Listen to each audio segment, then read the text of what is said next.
Today, we're diving into the works of the ancient historian Josephus for a pretty heavy story. It's about how brotherly love can be completely shattered by suspicion and the chilling, almost supernatural payback that comes after.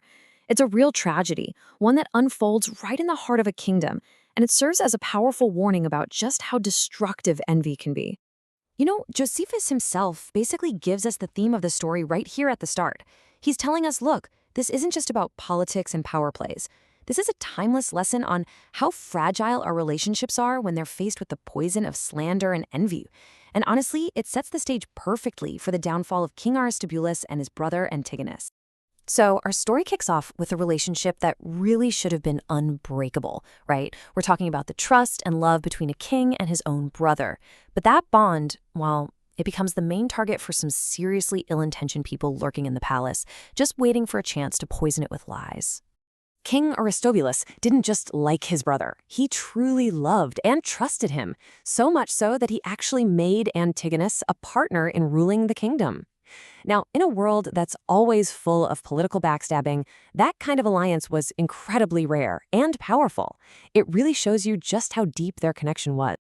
Okay, so here's where it gets really clever and twisted. The plotters, they use Antigonus's own success against him. See, he has just returned from war, a huge hero, decked out in amazing new armor with all his soldiers celebrating around him. The conspirators see this, and they run straight to the king, who's already sick, and they completely twist the scene. They paint this picture of triumph as a threat, saying, look, he's showing off. This is the first step of a coup.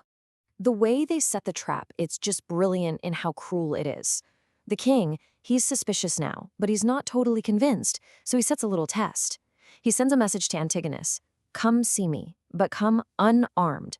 But the queen and her allies get to the messengers first, and they completely flip the script.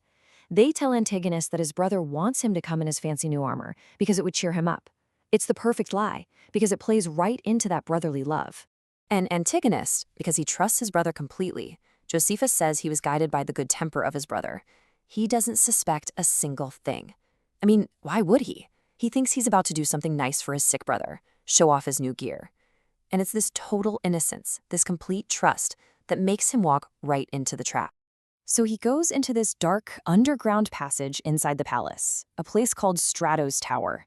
And waiting there are the king's bodyguards, and they have their orders. If Antigonus shows up armed, kill him.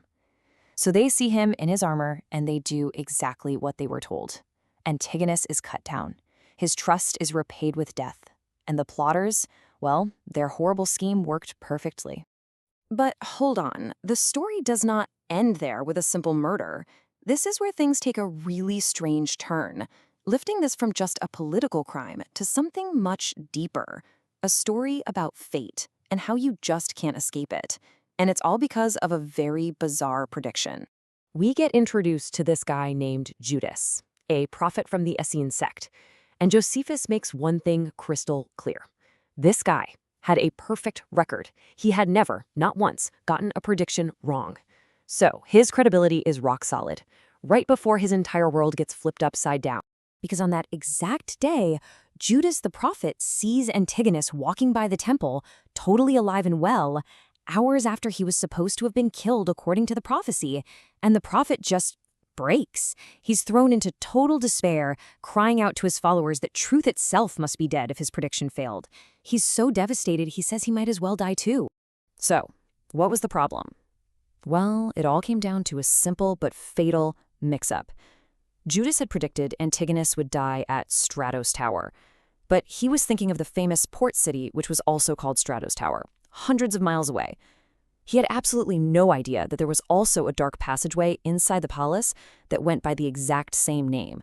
That little detail is the key to the whole thing.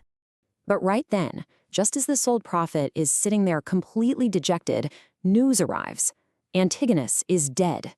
And where was he killed? In the underground passage called Stratos Tower. The prophecy wasn't wrong at all. It was just more specific, more chillingly literal than anyone could have possibly imagined.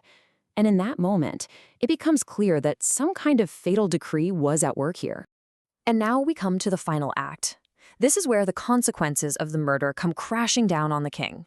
And it happens with a kind of swift, terrible vengeance that honestly seems like it's being guided by an unseen hand. When King Aristobulus finds out the truth, that he was tricked, that he killed his innocent brother for no reason, he is absolutely shattered. His regret is immediate and just all-consuming, and this incredible psychological pain starts to have a very real physical effect on him, causing his illness to get so much worse. The guilt literally starts to tear him apart from the inside. Josephus gives this really gruesome description. He says the king's grief was so intense that his insides were torn to pieces, and he started vomiting huge amounts of blood. His internal torment was becoming external, in the most violent way you can imagine. So a servant is given the job of carrying this basin of blood away. And as he's walking, he slips and falls. Now, that might sound like just a random accident, right? But Josephus is very specific here. He calls it a supernatural providence, which basically means this was no accident. This was an act of God. And this is the moment of divine justice. The servant doesn't just slip anywhere. He slips in the one place he shouldn't have, the exact spot in Stratos Tower where Antigonus was murdered.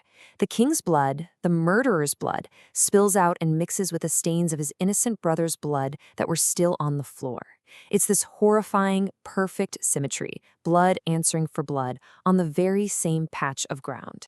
People who see this happen let out this gasp, this cry of horror that's so loud, the dying king hears it from his room. He demands to know what's going on. Of course, his servants are terrified to tell him what happened, but the king, he forces the awful truth out of them.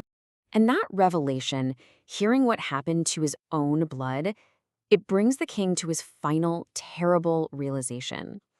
His last words aren't just a confession, they're really the moral of this entire bloody story. With his dying breaths, he just accepts it. He realizes he can't hide from this all-seeing, divine judge. He says that the vengeance for his brother's murder has finally caught up to him. It's a full confession, an admission of guilt right at the very end. And that's it. That confession is his final act. Josephus tells us, the second those words left his lips, he died. His life and his punishment were over. So after all of that, the lies, the murder, the prophecy, the divine payback, how long did King Aristobulus actually get to enjoy the power he killed his own brother for? Just 1 year.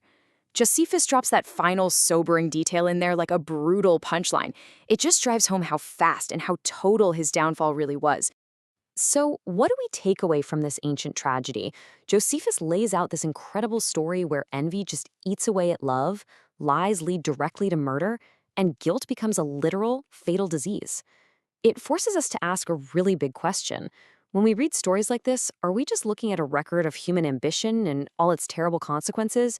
Or are we actually seeing a glimpse of some larger divine justice playing out on the stage of history? It's definitely something to think about.